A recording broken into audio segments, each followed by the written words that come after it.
Question. What law school did you attend, and where did you place in that class? And the other question is, could you quickly, I think we all I think I probably have a much higher IQ than you do, I suspect. I went to law school on a full academic scholarship, the only one in my class to have a full academic scholarship. In the first year in law school, I decided I didn't want to be in law school and ended up in the bottom two-thirds of my class, and then decided I wanted to stay, went back to law school, and in fact ended up in the top half of my class. I won the international moot court competition. I was the outstanding student in the political science department at the end of my year. I graduated with 3 degrees from undergraduate school and 165 credits, only need 123 credits, and I'd be delighted to sit down and compare my IQ to yours if you'd like, Frank. If I could say one thing, I think just in my own, I'm not questioning your IQ at all. I'm just saying that with the people that we have elected to office in recent years, I think that we have to question their credentials very solidly. Well, I think you're right, Frank.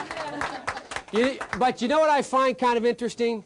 It seems to me if you can speak, you're at a liability in the Democratic Party anymore. It seems to me you've all become heartless technocrats. It seems to me that you forget that what happens is we have never as a party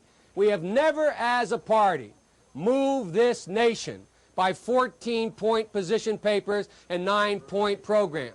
It seems to me that when we got involved in the civil rights movement, Frank, nobody asked Martin Luther King what his legislative agenda was. He marched to change attitudes. When the women's movement started, it did not move with a constitutional amendment.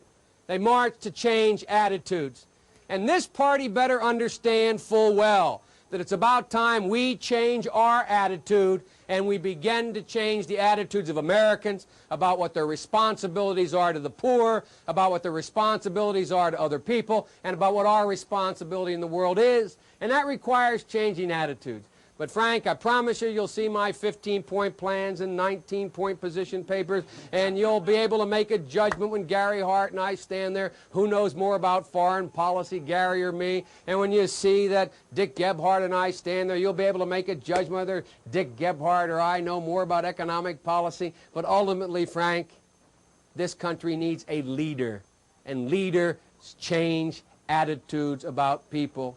And it's the ironic twist that in the wake of Ronald Reagan, that the only one thing he knew how to do was the one thing that is now being the currency of which is in fact being devalued so much. But anyway,